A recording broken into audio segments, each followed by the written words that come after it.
আসসালামু আলাইকুম। আজকের বাজার বিশ্লেষণ ইউটিউব চ্যানেলের পক্ষ থেকে আমি জহির আছি আপনাদের সাথে আরও একটি নতুন ভিডিও নিয়ে হাজির হলাম। আশা করছি সবাই অনেক ভালো আছেন। আজ 18 জুন 2022। আজকের ভিডিওটা হচ্ছে আপনাদের রিকোয়েস্টে অনেকেই জানতে চেয়েছেন যে ইন্স্যুরেন্স সেক্টরের বর্তমান অবস্থা কী বা কবে থেকে বাড়বে এটা নিয়েও জানতে চেয়েছেন। তো আসলে সময়ের অভাবে ভিডিও দিতে দেরি হয়েছে, যদিও এটা আরও আগে দেওয়ার কথা ছিল। এখন অনেকেই ইন্স্যুরেন্স হোল্ড করে আছেন, অনেকে হয়তো লসে চলে গিয়েছেন, কারো কারো কেনার দাম আছে, কেউ বা হালকা প্রফিটেও আছেন যারা নিচে কিনেছেন। তো এখন আপনাদের জন্য ভালো খবর হচ্ছে, আগে আমরা একটু ইন্স্যুরেন্স সেক্টরে চার্টে যাই, চার্ট বের করা আছে। ভালো খবর হচ্ছে ইন্স্যুরেন্স সেক্টরের একটু খেয়াল করেন, জাস্ট চার্টটা খেয়াল করেন। দেখেন ইন্স্যুরেন্স সেক্টরের এই যে এখানে কিন্তু তেমন একটা কোনো ভলিউম নাই, মোটামুটি কারেকশনের মধ্যে যাচ্ছে, মাঝে মাঝে একদিন দুদিন গ্রিন হচ্ছে। বাট একটা জিনিস খেয়াল করেন, ফাইনালি গত 31শে মে 2022 একটা ইন্স্যুরেন্স সেক্টরে একটা বড় ভলিউম হয়েছে এবং ওই দিন কি অনেকগুলি ইন্স্যুরেন্স লিড দিয়েছে। দ্যাট মিন সে যদিও আপ ট্রেন্ডে গিয়েছে কি তার আগের দিন 30শে মে একটু ভলিউম বেশি নিয়েছে, আপ ট্রেন্ডে গিয়েছে, ওকে। বাট 31শে মের ক্যান্ডেলটা ছিল একদম সুন্দর এবং ভলিউম ভালো, স্ট্রংলি আপ ট্রেন্ড কনফার্ম করেছে। সো যারা এই দিন 31শে মে ইন্স্যুরেন্সে ঢুকেছে, জানেনই তো আমি ভলিউম হলেই ঢুকি, নাহলে ঢুকি না যে কোনো শেয়ারে। তো যেহেতু পুরো সেক্টরের একটা ভালো ভলিউম হয়েছে এবং অনেকগুলো ইন্স্যুরেন্স লিড দিয়েছে, এই দিনই ছিল এটা ইন্স্যুরেন্স সেক্টরে ঢোকার দিন, যেটা হচ্ছে 31শে মে 2022।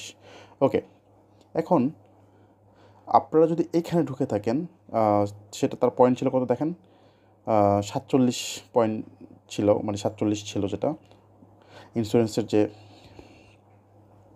পুরো সেক্টরের যে প্রাইস 47 ছিল।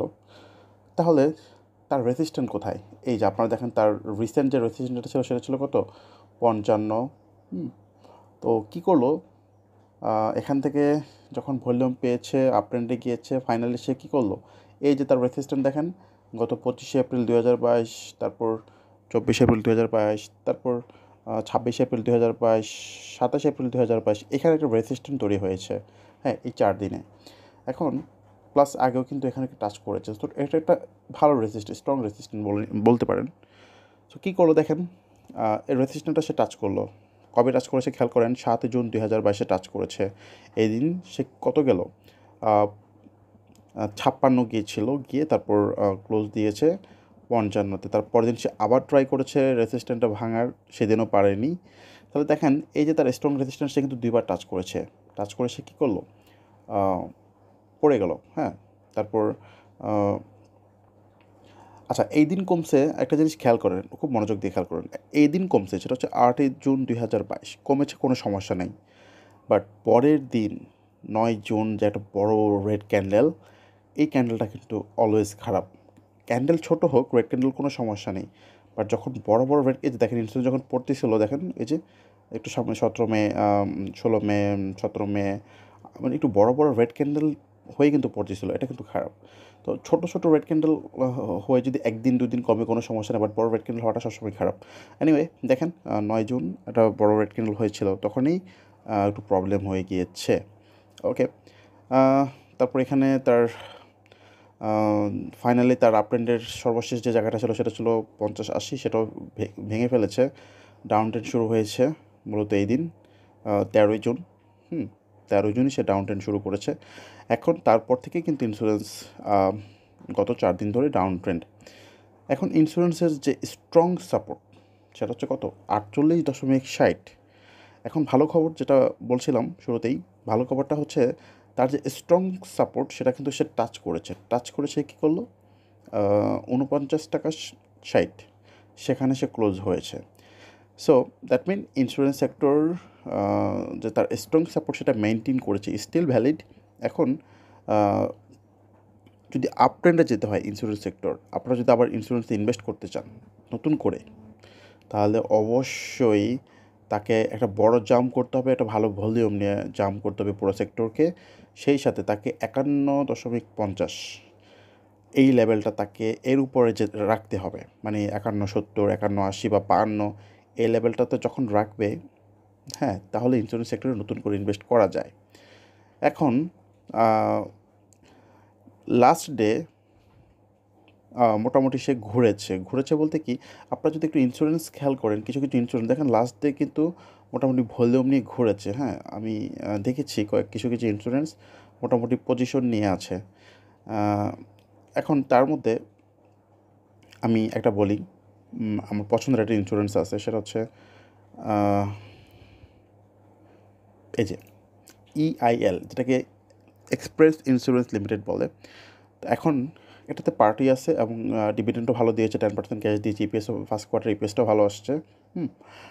এখন এখানে একটা প্রবলেম হচ্ছে, দেখেন ওই দিন এটাকে ওরা 3 টাকা নামিয়েছে লো, মানে কিছু শেয়ার একদম নিচে মেরে তারপর আবার তুলে ফেলছে। এনিওয়ে, এটা গেমলাররা একটু দুষ্টামি ফাজলামি মাঝে মাঝে করে, এখনও তাই করেছে। এখন ইএল নিয়ে যদি একটু আলোচনা করি, ইএলটা দেখেন একটা ভালো ভলিউম হয়েছে, যেহেতু নো প্রাইস লিমিট ছিল, চাইলে সে অনেক বাড়াতে পারতো। ওকে, পুরো সেক্টর স্লো থাকাতে শেয়ার বেশি বাড়ায় নেই। এখন তার যে রেসিস্ট্যান্ট সেটা খেয়াল করেন 32 টাকা 10 পয়সা। হ্যাঁ, এবং এখন পরের যে রেসিস্ট্যান্ট সেটা হচ্ছে 37 টাকা 40 পয়সা। সো মোটামুটি 10% প্রফিট দেওয়ার মতো একটা শেয়ার, সেটা হচ্ছে EIL। ঠিক আছে, এখন 37-40 যখন ভাঙবে, তারপরে আমরা আস্তে আস্তে আরও যদি একটু উপরে যাই, সেটা হচ্ছে 41-90 বা 42। সো রেসিস্ট্যান্ট হচ্ছে 37-40-42। হ্যাঁ, এটা ইনশাল্লাহ হয়তো একটা গ্যাপ দিবে। আর তারপর একটা হচ্ছে খেয়াল করেন পিপলস ইন্স্যুরেন্স, একটা ভালো ভলিউম আছে, লাস্ট ডে ঘুরেছে। এবং আপনারা যদি রেজিস্ট্যান্ট খোঁজেন, তার রেজিস্ট্যান্ট হচ্ছে আপাতত 57 টাকা। তো মোটামুটি 15% গ্যাপ দেওয়ার মতো একটা শেয়ার। তো আরও আছে ইন্স্যুরেন্সের, সবগুলোই ভালো করবে, এটা হচ্ছে জাস্ট চোখে পড়লো তাই বললাম। হ্যাঁ, সবগুলোই ইন্স্যুরেন্স ভালো করবে, যেহেতু ইন্স্যুরেন্স ঘুরেছে। তারপরে ইউনাইটেড ইন্স্যুরেন্সটাও আছে, ভলিউম আছে, যদিও ক্যান্ডেলটা ভালো না। এনিওয়ে, এখন ইন্স্যুরেন্স সেক্টরের যেটা নিয়ে আলোচনা করছিলাম, যে তার আপ ট্রেন্ড শুরু হবে 51-50-এর উপরে গেলে, এবং তার রেসিস্ট্যান্টও বলে দিয়েছি যে 55 লেভেল বা তার 55-50 তার রেসিস্ট্যান্ট। সো কেউ যদি এখানে কিনে থাকেন, নতুন করে আপ ট্রেন্ডে যাওয়ার পর যদি কিনেন, মানে 51-50-এর উপরে যাওয়ার পর যদি কিনেন, আপনাদের টার্গেট থাকবে ইন্স্যুরেন্স সেক্টর। যদি আমি কিন্তু সেক্টরের কথা বলছি, এটা কিন্তু কোনো স্পেসিফিক কোনো ইন্স্যুরেন্স নিয়ে বলছি না, পুরো সেক্টরের কথা বলছি।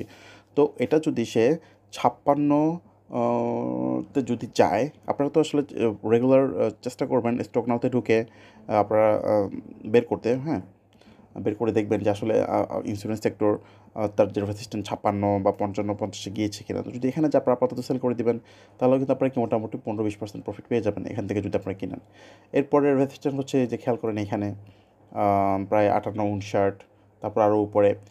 আপাতত মোটামুটি এটা 15-20-25% 30%-এর প্রফিট পাওয়ার মতো একটা অবস্থা ইন্স্যুরেন্সে তৈরি হচ্ছে। বাট সেটা এখনও শিওর না, অবশ্যই তাকে 51-50-এর উপরে রাখতে হবে, তাহলে নতুন করে ইন্স্যুরেন্সে আপনারা ঢুকবেন। আর কেউ যদি অ্যাভারেজ করতে চান, অবশ্যই আবার যাদের উপরে কেনা, অবশ্যই 51-50-এর উপরে যখন পুরো সেক্টরটা যাবে, তখন আপনি অ্যাভারেজ করবেন। ঠিক আছে, সেটা বোঝা যাবে রবিবারেই। সো আর সাপোর্ট যেটা, সেটা স্ট্রং সাপোর্ট 48-60, সেটা হচ্ছে এখনকার অবস্থানে 48-60। সেটা হয়তো ডেইলি বাড়ে কমে, 10-20 পয়সা এদিক সেদিক হয়। তো কেউ যদি অ্যাভারেজও করতে চান, আপনারা হয়তো রবিবারে যদি একটু কমে, হ্যাঁ, ইন্স্যুরেন্স একটু শুরুতে যদি রবিবার একটু কমে থাকে, আপনারা অ্যাভারেজ করে নিতে পারেন। 48-60 পর্যন্ত আপনারা সেভ, ইনশাল্লাহ। তো এই ছিল ইন্স্যুরেন্স সেক্টর নিয়ে টোটাল আলোচনা। আর একটা ইন্স্যুরেন্স বলেছি EIL, তারপর পিপলস, এগুলো একটু খেয়াল রাখবেন, হয়তো ভালো করলেও করতে পারে। তো সবাই অনেক বেশি ভালো থাকবেন। ভিডিও আর বেশি লম্বা করছি না, কারো কোনো প্রশ্ন থাকলে অবশ্যই প্রশ্ন করবেন, ইনশাল্লাহ অ্যান্সার করার চেষ্টা করবো। আসসালামু আলাইকুম।